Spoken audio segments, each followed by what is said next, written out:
Nick and Barbara, I met Nick and Barbara when I was recuperating from the accident that I had where I lost my fiance, and I was at Ocean Beach Marina, and I saw a boat coming in because they had transients there. The dock was about a quarter of a mile in length because there were boats according to liveaboards or small day boats and things in the marina, and at the end point it was about a quarter of a mile out from the land area, and they had some of the liveaboards out there in that particular area. And I saw Nick pull in. I saw a trawler type boat with Miami, Florida on it, and of course, having gone to the university and lived down there for a while, I was curious to introduce myself, meet the guy, and marinas are very friendly. Boat people are very friendly. And when you saw Nick, he had a long beard. He looked like he was left over from the 60s, kind of a hippie kind of a guy, but just a nice, sweet guy, just a real good guy. And his wife, Barbara, they're very nice people. They lived aboard their boat. And Nick, he just looked like somebody who had bales full of pot in the bilge of his boat, which he didn't, but he looked like the type. And he sounded like Tommy Chong. If you Cheech and Chong, he sounded like that, just a likable guy. And over the course of time, he got to know a few people in the marina, and he lived on the boat in North Miami, in Mall Lake Marina, which was up in 180-something Street in North Miami. So I told him, I said I was down there during the winter many times. I'd visit my mom who lived down in Florida, and I would come down to see him. So he told me where he was, and if you went to visit Nick, you would.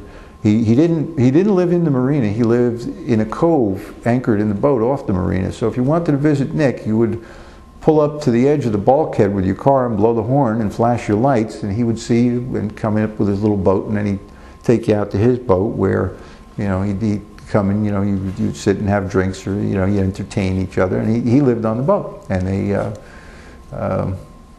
they seemed to enjoy themselves.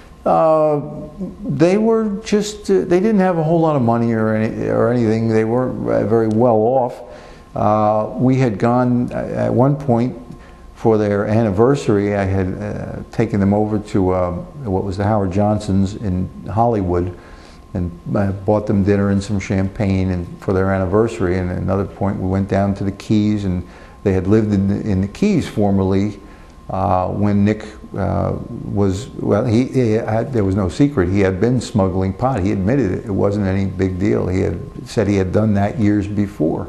So it wasn't a secret that he was doing that. And he had showed me where he lived, and he showed me some of the local spots for diving and snorkeling and things like that. Some of the people he knew down there who were the locals, a couple of boat captains, and we even went down to the Hawks Key at that time where they were training the dolphins, and one of his friends was the dolphin trainer, and he took us out to the dock, and the dolphins came up around the dock, and it was great. They were my friends. They were, as I said, they were very nice people, and it's one of the things that in my life I've had.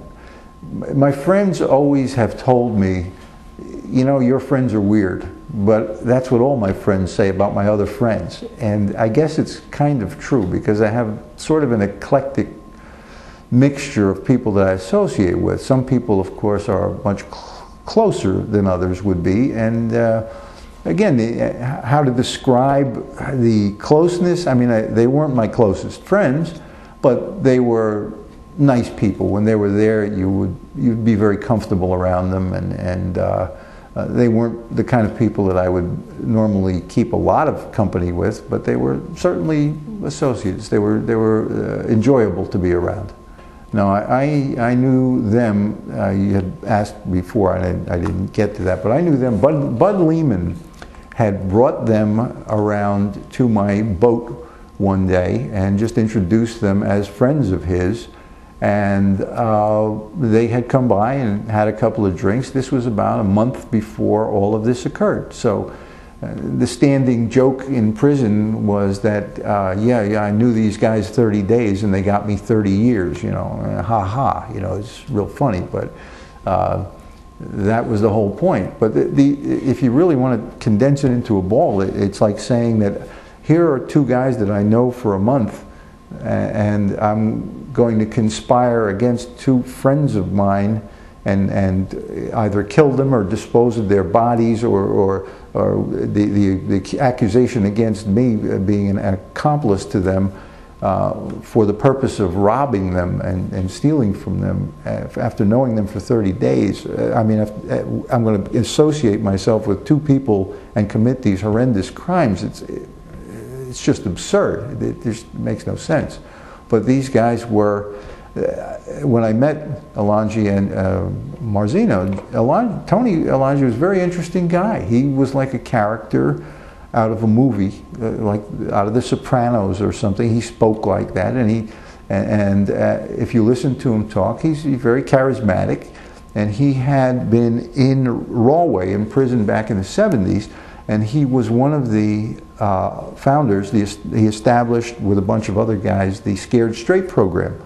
And he actually got an Emmy, or shared in an Emmy for this. So he's a very fascinating guy, and he was very well spoken. I never knew anybody who had been in prison before or who had been involved in this type of thing. And some of the stories were fascinating, which some of the things that the average person would never get to hear. So in terms of sitting around and having drinks and having an interesting conversation, this is how I knew Tony pretty well. Joe was a friend of Tony's. I wouldn't have been traveling in those circles. I might have come across them, met them, sat down with them and had a conversation with them, but I would have been much more wary of certainly getting any closer to them or socializing with them to the extent that I did. I had gone over to Tony's house, met these guys, had drinks with them, sat with them, and maybe I got closer than I should have gotten